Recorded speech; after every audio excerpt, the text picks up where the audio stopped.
The richest 1% now owns more than half of all the world's household wealth, according to analysts at Credit Suisse. And they say inequality is only going to get worse over the coming years, with millennials having a particularly tough time.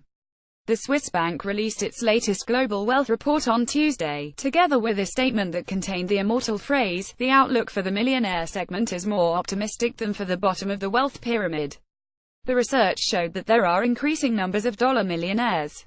This is partly because the strength of the euro has created 620,000 more of them in Germany, France, Italy and Spain. Conversely, depreciating currencies in the UK and Japan have seen 34,000 and over 300,000 people in those countries respectively lose the status. But almost half of the new dollar millionaires are in the US itself.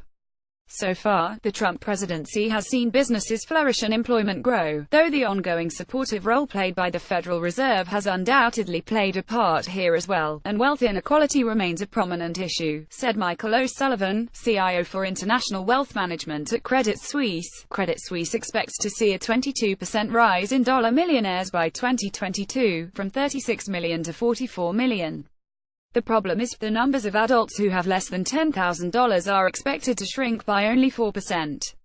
The bank's researchers see wealth inequality as largely being a result of the financial crisis. It rose across the world between 2007 and 2016, because financial assets were growing faster than non-financial assets. The top 1% started the millennium owning 45.5% of all wealth, and now they have 50.1%. As for what's been happening since mid-2016, Credit Suisse described a mixed picture. Non-financial wealth has been increasing substantially, but inequality is still rising. Despite higher mean wealth per adult, median wealth fell again this year in Africa, Asia Pacific and Latin America. Our projections for 2022 suggest more pessimistic scenarios for the immediate years ahead, the researchers said. Looking at the bottom of the wealth distribution, 3.5 billion people, corresponding to 70% of all adults in the world, own less than $10,000.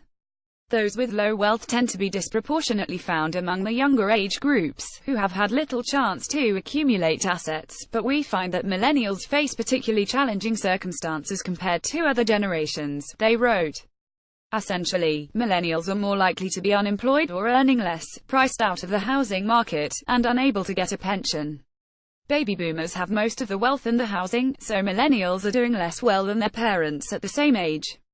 Millennials may be better educated than earlier generations, but Credit Suisse's researchers said they expected only a minority of high achievers and those in high-demand sectors such as technology or finance to effectively overcome the millennial disadvantage.